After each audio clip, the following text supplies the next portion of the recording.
It is a fairly common practice across cultures. In some cultures, it is more formally stated and even has specific rules that govern it. I'm talking about the practice of reciprocity, where when one person gives a gift to another or does a favor for another, it places an obligation on the receiver of the gift to reciprocate, if not immediately, then within a certain time frame. At its most extreme, the practice actually can become a form of manipulation or control. In today's reading from 2 Corinthians, it looks suspiciously like the Corinthians wanted to use reciprocity to control Paul. Hello, I'm Stuart Baskin, pastor of First Presbyterian Church of Tyler, Texas, and this is your daily devotional for Friday, June 13th, 2025. Paul continues today with his defense of his apostolic authority and the truth of the gospel as he taught it. We've seen several instances in the letter where Paul assumes his readers share common knowledge of an issue, so he doesn't bother to describe exactly what's going on, but only refers to it. The result is that it leaves us to attempt to reconstruct the underlying issue. Sometimes that's easy. Other times, it's almost impossible. In today's reading from 2 Corinthians, it's not all that difficult to reconstruct what Paul leaves unstated. Here's what he says. I have been a fool. You forced me to do it. Indeed, you should have been the ones commending me. For I am not at all inferior to these super apostles, even though I am nothing.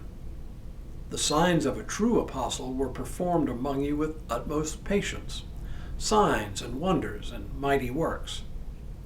How have you been worse off than the other churches, except that I myself did not burden you? Forgive me for this wrong.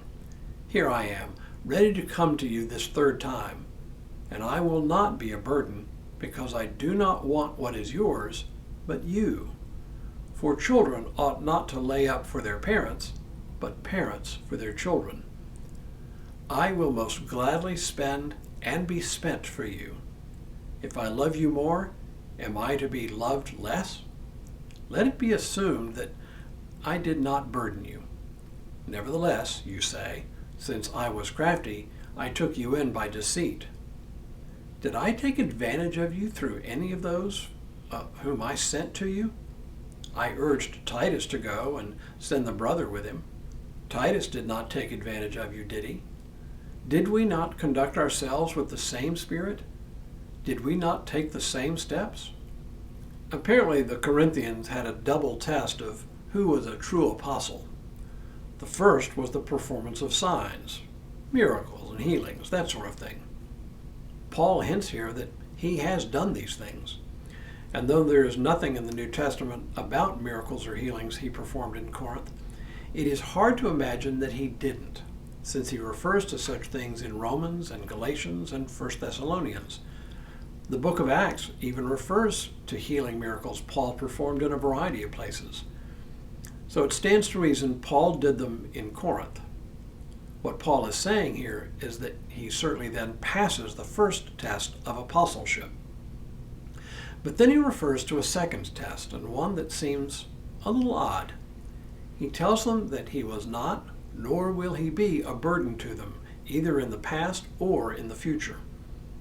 Apparently, accepting the hospitality of the church was an important sign of apostolic authority, at least for the Corinthians. I get that. I've been the recipient of hospitality many times. Sometimes it is individuals in the church who extend it. Other times it is the church as a whole. Still other times it's when I visit churches, especially in other countries. The Presbyterians in Pakistan, for example, go out of their way to welcome people like me when we visit there. I have a pastor friend in Mexico who once explained Mexican hospitality to me. He said that when he visits his church members' home, they feed him. And if he doesn't accept extra helpings, it is seen as a slight against the host. And if he visits more than one family in an evening, well, he's expected to have extra helpings at 2 different dinner tables. He laughs as he pats his ever-expanding belly. This is the upside of hospitality. The downside is when people use hospitality to place you under a reciprocal obligation to them. In that case, the hospitality is not really a kindness as much as it is a form of manipulation. It is clear that Paul did not want to be placed under any obligations, either to the Corinthians or to any other church. And why? Because his obligation was to Jesus Christ.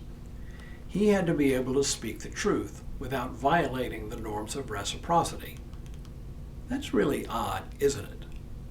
But you'd be amazed at how widespread it was in the ancient world and even into our own age.